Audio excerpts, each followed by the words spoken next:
بسم اللہ الرحمن الرحیم۔ اسلام کی پوری علمی، عملی، تاریخی عمارت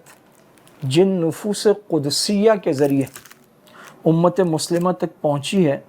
وہ صحابہ کرام رضوان اللہ علیہم اجمعین کی مقدس جماعت ہے، جو آپ صلی اللہ علیہ وسلم سے بلا واسطہ تربیت یافتہ ہیں۔ یہی وہ جماعت ہے جنہوں نے قرآن کریم کی حفاظت کی، سنت کی حفاظت کی، آپ صلی اللہ علیہ وسلم کے اقوال مبارک، آپ کی احادیث مبارکہ امت تک پہنچائیں، اور امانت، دیانت، محنت کی ایسی تاریخ رقم کی جس کی مثال ملنا ناممکن ہے۔ ہونا تو یہ چاہیے تھا کہ یہ نفوس قدسیہ ہر دور میں، ہر قلم اور ہر زبان پر تقدس کے نئے اظہاریے میں پیش کی جاتی، لیکن ہوا یہ کہ ہر دور میں اہل باطل ان مقدس شخصیات پر طعن کرتے ہیں، اعتراضات کرتے ہیں، شبہات کرتے ہیں، اور اپنی الٹی سیدھی باتوں کو علمی انداز سے پیش کرنے کی کوشش کرتے ہیں۔ ہر دور میں علماء نے، محدثین نے، اکابرین نے، ہمارے اسلاف نے صحابہ کرام رضوان اللہ علیہم اجمعین کا دفاع کیا ہے، اور ایسا دفاع کیا ہے کہ پوری امت کو اس پر فخر ہے۔ لیکن عصر حاضر میں وقت کے ساتھ ساتھ ضروریات بدلتی ہیں۔ کوئی ایسا ذخیرہ جس میں ایک طرف تو صحابہ کرام رضوان اللہ علیہم اجمعین کی تمام خدمات، ان کے حالات زندگی تفصیل سے موجود ہوں، اور دوسری طرف گزشتہ 14 صدیوں میں جو بھی اعتراض صحابہ کرام رضوان اللہ علیہم اجمعین پر کسی بھی انداز میں، کسی باطل فرقے کی طرف سے، کسی فلسفیانہ منہ شگافی کے انداز میں، یا تاریخی روایات کا سہارا لے کر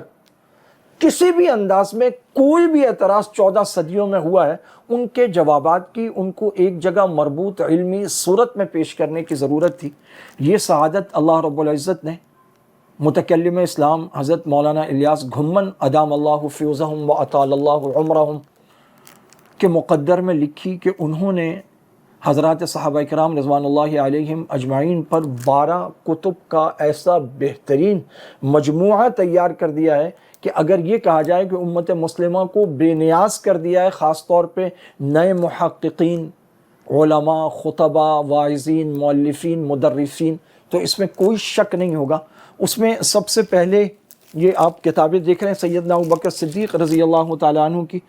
مکمل سیرت، حیات و خدمات، اور پھر 14 صدیوں میں ان پر ہونے والے اعتراضات اور ان کے کافی وافی اور شافی جوابات اس میں موجود ہیں۔ اسی طرح خلیفہ دوم سیدنا عمر فاروق رضی اللہ تعالیٰ عنہ،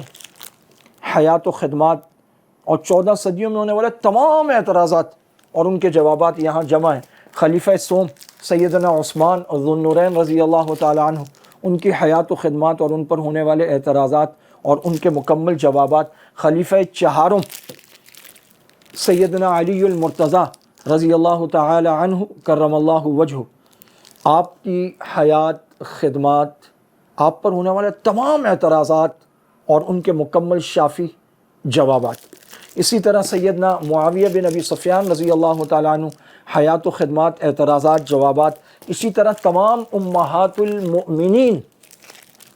یا نساء النبی لستن کاحد من النساء، تمام امہات المومنین کی حیات، خدمات، ان کا ذکر، اور پھر ان پر جو جو اعتراضات۔ ویسے کائنات میں کیسے کیسے لوگ ہیں جو اپنی ماؤں پر بھی اعتراضات کرتے ہیں، ان تمام اعتراضات کے جوابات اس کتاب میں موجود ہیں۔ پھر تذکرہ صحابہ و اہل بیت، صحابہ اور اہل بیت رضوان اللہ علیہم اجمعین کے متعلق معلومات کا مستند مجموعہ سوالن جوابن، یہ اس کتاب میں موجود ہے۔ اس کے بعد اولاد رسول، حیات و خدمات اور اعتراضات و جوابات، یہ موجود ہے۔ اور پھر الحسن والحسین سیدہ شباب اہل الجنہ، سیدنا حسن بن علی رضی اللہ تعالی عنہ، آپ کی حیات، خدمات اور 14 صدیوں میں ہونے والے آپ پر تمام اعتراضات، وہ عربی میں ہوں، اردو میں ہوں، فارسی میں ہوں، دنیا کی کسی زبان میں ہوں، مستشرقین نے انگلش میں کی ہوں، وہ سارے کے سارے یہاں نقل کر کے ان کے شافی وافی جوابات عطا فرمائیں۔ اور اس کے ساتھ سیدنا حسین بن علی شہید کربلا، آپ رضی اللہ تعالیٰ عنہ کی حیات خدمات، ہمارے یہاں تو بچپن آتا ہے اور پھر ڈائریکٹ کربلا پہنچ جاتے ہیں، پوری حیات خدمات، حیات طیبہ اور ہونے والے تمام اعتراضات اور ان کے جوابات اور کن حالات میں آپ کربلا تشریف لے گئے وہ سب اس میں موجود ہے۔ اور اس کے بعد پھر صحابہ و اہل بیت، فضائل و مناقب، اعتراضات و جوابات، ان کا مکمل تعارف، صحابہ کون ہیں، اہل بیت کون ہیں، اور کیا یہ الگ الگ ہیں، کیا یہ ایک ہے، ہر چیز، ہر سوال، اور ان پر ہونے والے مجموعی، ایک تو یہ ہے کہ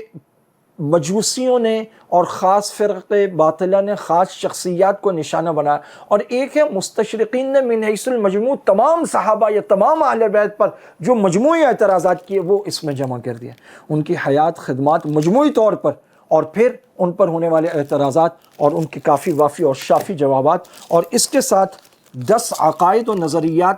کس کے متعلق، صحابہ رضوان اللہ علیہم اجمعین، ان کے مشاجرات، اہل بیت اور ازواج مطہرات رضوان اللہ علیہم اجمعین کے متعلق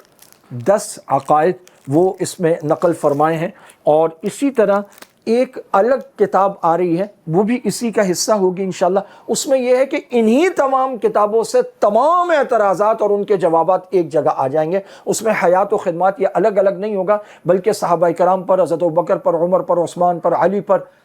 سیدنا حسن پر، سیدنا حسین پر، امہات المومنین پر، ازواج مطہرات پر، اولاد رسول پر، جو اعتراضات 14 صدیوں میں جہاں کہیں کسی نے کیے ہیں وہ سارے ایک جگہ جمع کر کے انہی سے لے کر وہ اکٹھا ایک مجموعہ بنا دیا جائے گا۔ اللہ رب العزت حضرت مولانا الیاس کھمن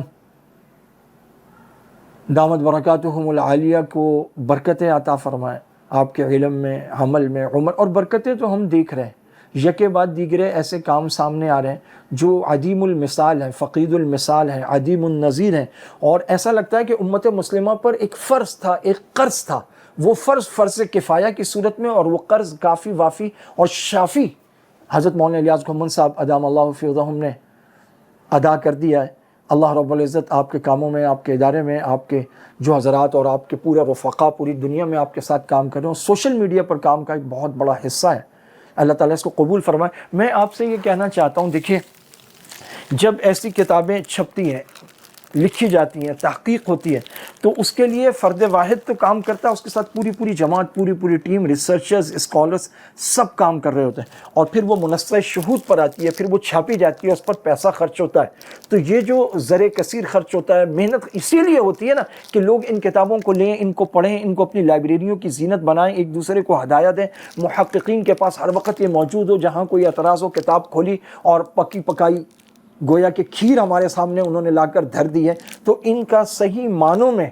جو احترام ہے وہ یہ ہے کہ کتابوں کے یہ پورے کے پورے سیٹ لیے جائیں، اور ان کو اپنی لائبریریوں کی، اپنے گھروں کی، اپنے دارالفتاؤں کی، اپنے مدارس کی، اپنی کلاس کی، درسگاہوں کی، حتیٰ کہ مساجد میں جہاں جہاں لائبریری ہیں وہاں بھی ان کو اس کی زینت بنایا جائے۔ اللہ رب العزت توفیق عطا فرمائے۔